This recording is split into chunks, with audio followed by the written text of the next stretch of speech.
তোর বোন নাই, তোর মা কি এমন, তোর বাপ মাকে সব এমন? হ্যাঁ, তোর বোন এমন কেন? আমার বোন তো ভালো ভাই। তোর বোন ভালো? তোর বোন কি করছে জানিস? কি করছে? তোর বোন আমার জীবনটাকে তেজপাতা করেছে, আমার সংসারে অশান্তি বাধাই দিছে। তুই জানতি না তোর বোন এমন? আমার বোন তো খুব ভালো। তোর বোন ভালো কি করে নাই তোর বোন? আবার বলিস বোন ভালো? ভাই ভাই আমার বোন তো আমার গোষ্ঠীর মধ্যে বড় মেয়ে, তো এই জন্য একটু এরকম। তোর গোষ্ঠীর মধ্যে সবার থেকে বড়? এই তোর গোষ্ঠীতে আর কোনো বোন নাই? হ্যাঁ, এটাই সব থেকে বড়। তাহলে তুই জানতে তোর বোনের মাথা খারাপ, তোর বোন আরে আমার ঘরে পাঠিয়েছিস। আমার মারতেছেন কে ভাই? তোরে বলে দিচ্ছি, আজকে তোর বাপ মারে আমার বাসে পাঠাবি, পাঠাই বলবি তোর বাপ মা যদি এটা শুধরাতে না পারে তাহলে কিন্তু আমার মনে যাচ্ছে তাই করবো। ভাই কি আসছে? তোর বোনটা আমি ডিভোর্স দিব। বাসে যা, বাসে যা। আরে ওইদিকে কই যায়? ক্যারাম বোর্ড খেলতে যাবো ভাই। ক্যারাম বোর্ড খেলা লাগবে না, বাসে যা। ওরে আল্লাহ রে, ওরে বাবা, কি যে যন্ত্রণা করতে আছে, ওর মাথা ফাইটে যাইতে আছে, আমি মরে গেলাম মা। মরি যাক, শাস্তি, পাপের শাস্তি।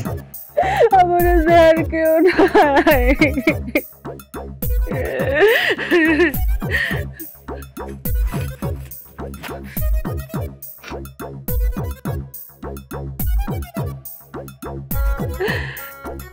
কেমন বেড়া মানুষ, ফোন দেই ফোনও ধরে না।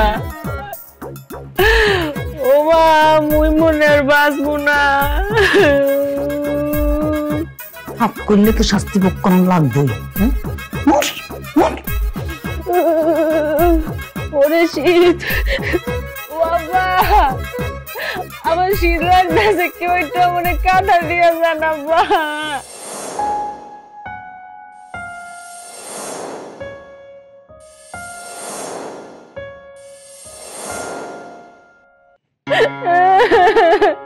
আমি কি ভুল করতেছি?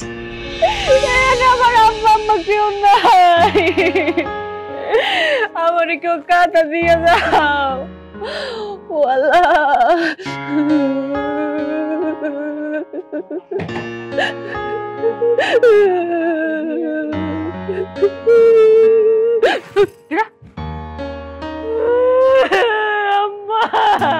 তোমাকে মাফ করে দেন মা, আমি বুঝতে পারি নাই মুরব্বীগুলোকে খারাপ ব্যবহার করতে হয় না মা।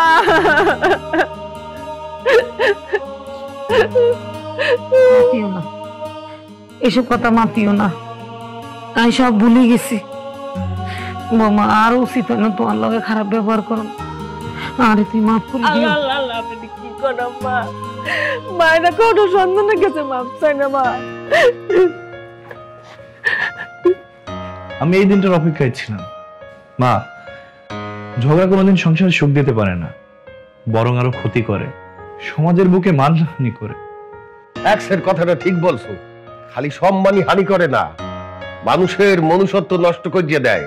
অবচেতন মনে মানুষ মানুষকে না চিনিয়া যা মনে চায় হেই এই বলতে থাকে।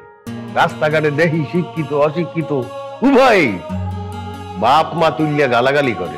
এই গালাগালির অর্থ এরা জানে না, কিরবির নিয়ে যে গালাগালি করে তাই বুঝতে পারে না।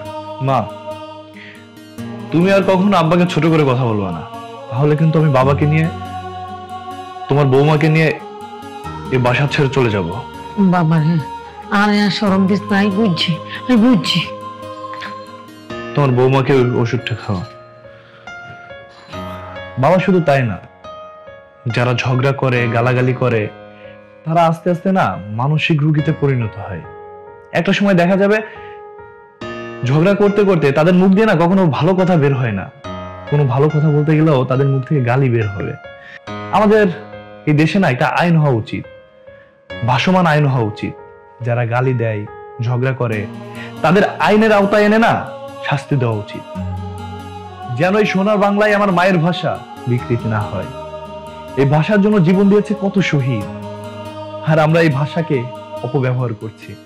বাবা, আমাদের সবার স্লোগান হওয়া উচিত, গালি ভালো না, আমি ঝগড়া পছন্দ করি না, আমরা ঝগড়া পছন্দ করি না।